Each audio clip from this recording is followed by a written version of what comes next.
And we're back. This is officially week one. We had week 0 last week, and we're back for a new episode. Hook and Ladder, season 2. Let's start off with the Thursday night game. Ohio State, Minnesota. Of course, Ohio State won that game. Minnesota made it interesting there a little bit. Yeah. First half got a little interesting. C.J. Stroud didn't look too sharp. First half. Couple of things I wanted to talk about this game. You know, he obviously recovered, played very well, had a nice stat line for his first career start, and I think he struggled a little bit just because it was his first career start. There was some throws he missed that later in the game he made, so I just kind of chalked up to nerves. He wasn't like DJ from Clemson, wasn't like Rattler. C.J. Stroud missed the throws and then made throws, so I'm going to chalk that up to nerves. Kind of felt Minnesota got hosed a little bit in the first half of this game, but they got to give Minnesota credit. They held in there. Mm-hmm. One thing I noticed, and I noticed the last 2 years with Fields, it's easy to throw touchdown passes, these long ones to guys like Wilson and Olave. Mm-hmm. When they're 10 yards past the nearest defender, it's easy to make those long passes. So, you know, Ohio State looked really good. Their running game looked really, really good. I think they might have some work to do defensively, but Ohio State should be there. Playoff picture end of the season. I don't think anybody in the Big Ten is going to beat them, but they did look beatable. Mm-hmm. So that's something maybe Ryan Day will kind of have to work on, get the guys ready to go for next week. They play Oregon, so that'll be a tough matchup, but it's at home. Noon. And it's a noon game. I don't know why they had scheduled that game at noon. Makes no sense. Noon games should be outlawed. Yes. Like, in every conference. And a Pac-12 game, a Pac-12 team playing in the horseshoe, I think that's a bad scheduling situation. Pac-12 Big Ten weekend this week. Yeah.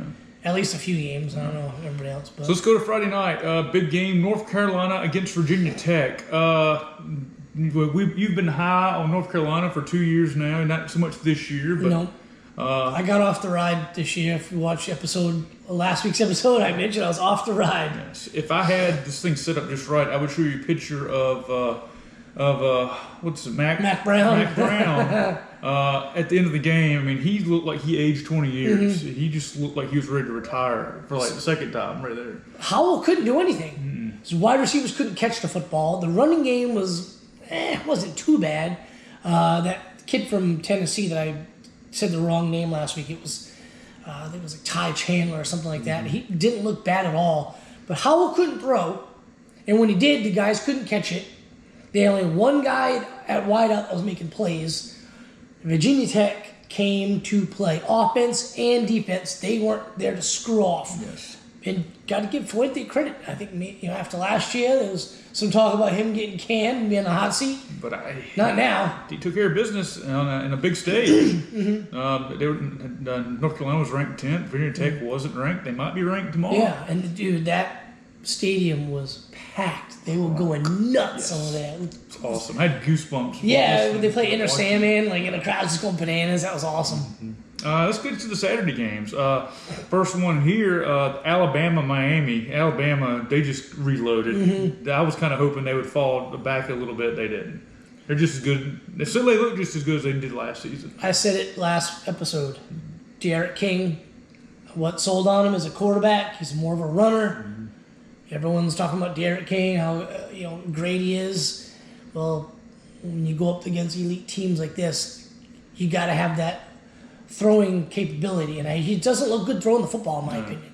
But I felt bad for him. He had no time to do anything. They couldn't do anything on offense at all. The defense couldn't hold him, and when they did make a pretty good defensive play, the call got reversed. Mm-hmm. So, I mean, I'd like to see what happens to Alabama going forward. I don't think Miami's that good. Didn't think they were worthy of that 14 ranking. So we'll see what happens when they got to play teams like A&M and some teams in the it might be a little closer than it is. Yeah, here, but Young looks really, really good, but I mean they really weren't doing a whole lot to pressure him. Yeah. He had some rollouts and sometimes he had to scramble, and he looked comfortable doing it. I'm just wondering what it's going to be like when he's having to do that almost every down. Yeah, against a real defense. Mm-hmm. Okay, here was a shocker to me: the Oklahoma-Tulane game.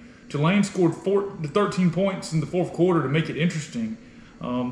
Didn't see a whole lot. I just kept back and forth, watching different games, and I kept seeing Tulane just hanging around. Went for Oklahoma second quarter. That might have been a whole different ballgame. Had that game been played in New Orleans, Tulane might have won that game.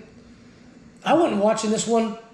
I was watching the Michigan game, and I kind of flipped back and forth. They were up. I heard Rattler was having a really bad game, but Oklahoma scored. It was that second quarter, so they scored. It was like 21-7 or something like that at that time, or like 28-14, something along those lines. I turned it off. Started watching just a couple of other games, and next thing you know, I hear, Rattler might get replaced by Caleb Williams, and Tulane's coming back, and I flipped it, and that was right when they did the onside kick, and I was, wow, they got a chance to win this thing. Obviously, it didn't happen, but I didn't watch much of it, but I was kind of reading about the reactions, and apparently Rattler just doesn't look crisp. He had a bunch of games last year. He didn't look good. Listened to the late kick with Josh Pate, and he kind of agreed, and mentioned that maybe Rattler wasn't as good as advertised, and maybe that Caleb Williams might end up taking that job at some point in the season. We'll see what happens. I still think Rattler's awesome, but the Heisman hype was a little bit premature, I guess. Did you watch the Oregon-Fresno State game? No. I caught highlights. I saw that Thibodeau hurt his ankle, which is going to hurt their chances against Ohio State. But I did hear it was kind of back and forth for most of the game. Yeah, I didn't see it either. But you look at the score, 31-24.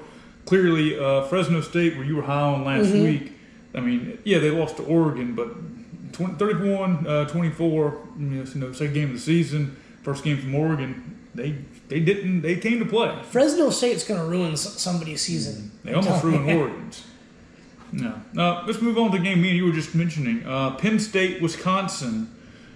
James Franklin might be keeping his job this season, but I don't know about Wisconsin. What's going on? If anybody remembers my rant about the Big Ten from last year, this is a perfect example. Neither team wanted to win. Penn State had no business winning this game. Wisconsin was 1 for 4 in the red zone. 2 times they fumbled, and then they missed a field goal. Or excuse me, they fumbled in the first quarter, then missed a field goal.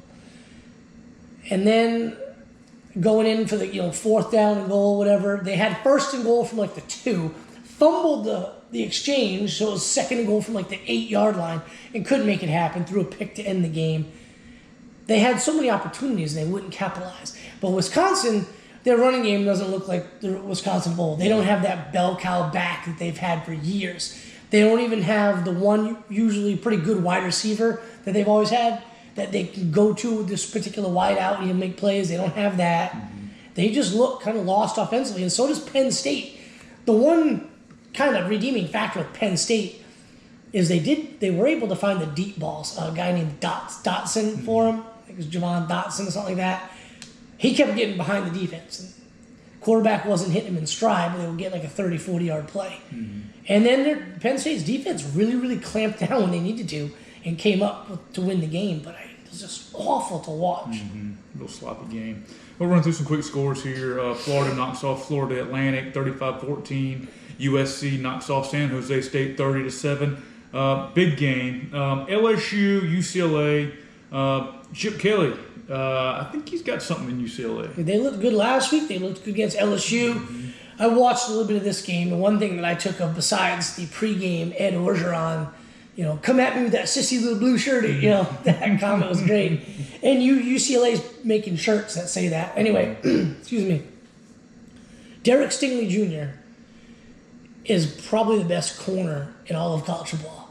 And he didn't even look like he felt like being there. Half the LSU team just they looked like they weren't trying. And I'm not, I thought, when we talked about this last week, I thought they would come in and just out-athlete UCLA.